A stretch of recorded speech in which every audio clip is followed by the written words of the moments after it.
Here's a nice item, isn't it? This actually is my spares box, not my main collection. There's some things in limbo land a little bit. I'm not sure what to do, or perhaps I already have one and kept a spare there, and they sit there for year after year. But what intrigued me about this was it was clearly a $1 bill, which of course is rectangular, and every version of origami shapes has to be square. It's got to be a perfect square to make it really work well. How do they make the dollar bill? Do they have to first of all infold the two sides or something like that? No. So because I had two of these in the same little bag, I thought I'd have a go at undoing one for the first time. And of course the answer is it started square because it was cut square. That was a nice discovery.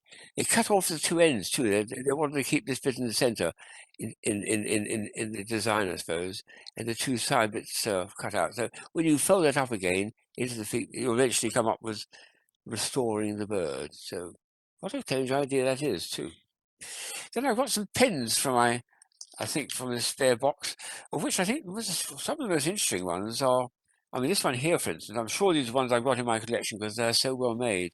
This is particularly interesting. It's a ballpoint pen from Japan, which features two bubble cars, there and there. And when you do the flip effect, this one you need to flip like that. You get the ballpoint pen comes out of here and the other side out of here.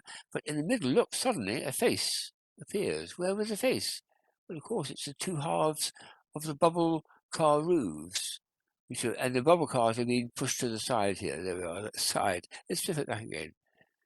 It starts like that with two bubble cars, one upside down and one. You can turn it both ways like that.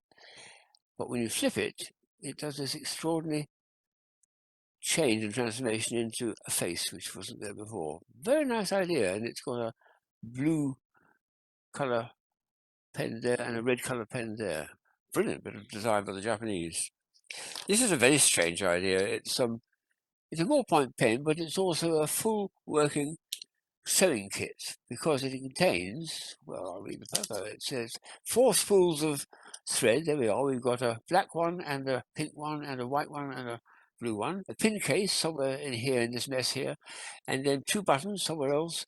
I can also see a couple of golden, I can get them into focus, safety pins if I can get those up into focus. If you can do that. Probably it's all under plastic. You can see the safety pins. Somewhere lurking in there are some needles too, and there's a little useful ruler as well. And the front end, when it's all said and done, it's a ballpoint pen. So one of the more extravagant additions to a pen. Here's another very bizarre one. It actually works. This is not a pen, but a pencil. It looks like a syringe for inoculating you against COVID, perhaps. And when you squeeze the top like that, the needle going like that.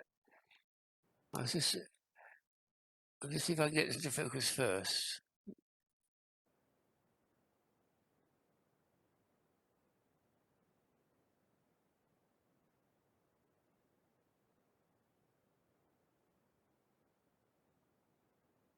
Can you see what's happening?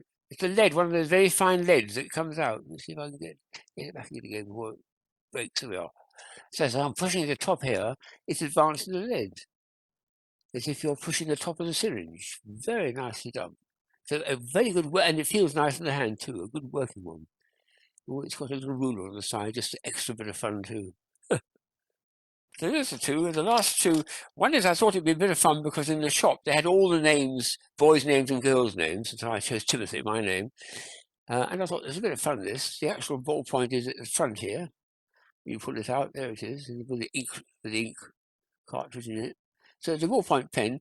But what was disappointing was when I actually tried to use it, it's an ergonomically a disaster. That very, very flat square shape there is very unpleasant. All the pieces turn if you want a bit of fun, you can do a bit of that. But it should feel good in the hand, and that feels very uncomfortable in the hand to actually try and do that with the hand. So that's why I probably put it aside and thought, I'll have to give it away to somebody.